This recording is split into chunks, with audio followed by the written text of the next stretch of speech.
In the accursed whispers of the deranged and the damned, there exists the blasphemous entity known as Rhan-Tegoth, a great old one of unspeakable horror. To behold Rhan-Tegoth is to gaze upon the very face of madness, an eldritch abomination that defies the natural order and mocks the sanity of mortal men. This loathsome being measures approximately 15 feet tall, an amphibious monstrosity. From it extends 6 sinuous limbs, each terminating in a claw. Its body is covered in a writhing multitude of tentacles, and its lidless eyes glare balefully upon any who are unfortunate enough to gaze upon it.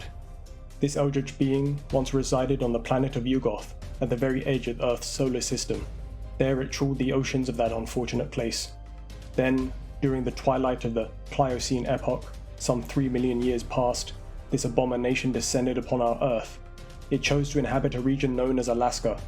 Here, amid the primal wilderness, it bided its time, awaiting the moment from which it would unleash its true horror upon the land.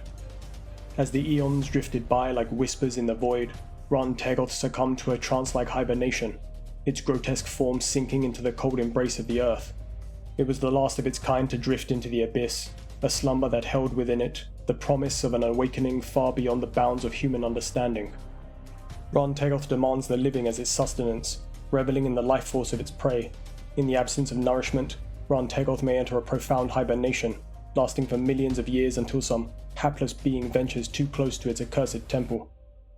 In the ill-omened year of 1926, the slumbering form of the ancient and malevolent Rhan-Tegoth was discovered by George Rogers, a proprietor of a wax museum, known for its nightmarish sculptures.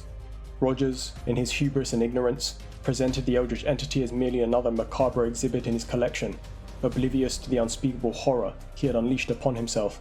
From the moment the great old one entered his life, Rogers felt the creeping tendrils of madness slowly ensnaring his mind.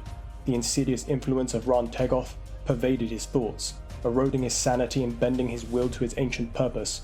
In the dead of night, driven by whispers too terrible to recount, Rogers began to perform unholy rites, offering sacrifices of innocent life to the dormant abomination. Rhan-Tegoth exerts a malignant influence over the minds of those who come near. Such creatures are insidiously brainwashed, transformed into fanatical servants of the ancient horror. These unfortunate beings, believing themselves to be priests of the old god, are driven by an unholy compulsion to procure further sacrifices. In this way, Rhan-Tegoth ensures its continued dominion over the fragile sanity of those who fall under its sway, binding them to its will with chains forged of cosmic dread. The victims sacrificed to Rhan-Tegoth are described in the most harrowing and ghastly terms. Those unfortunate souls, offered up in a vain attempt to appease this monstrous deity, are found flattened, sucked dry of blood, punctured in 1,000 places, and wrung into a limp, broken-boned heap of grotesqueness. Most of the hair was burned off, as by some pungent acid, and the exposed, bloodless skin was riddled by innumerable circular wounds or incisions. Such is the fate of those who fall into the clutches of this eldritch abomination. The current whereabouts of Rhan-Tegoth are shrouded in mystery. It is believed by those who dare to speculate that this ancient entity lies dormant somewhere within the ancient lands of Britain, concealed from the prying eyes of the unwary. There, in some forsaken corner, it bides its time, awaiting the unfortunate souls who will become its next victims.